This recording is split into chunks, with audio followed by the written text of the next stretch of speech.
My grandfather may have murdered my grandmother and tried to drug my mom when she was 11 and got away with it. When my mother was 11, she was at home with my nurse grandmother and abusive grandfather. My mom had a pretty tough childhood and still wet the bed every night.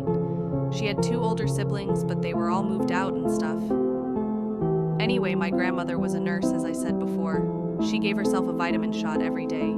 She just administered it to herself, no big deal. She had been doing this as long as my mother can remember. Well, on this particular night, there was a lot of fighting. Threats, crying, physical violence, the whole 9 yards.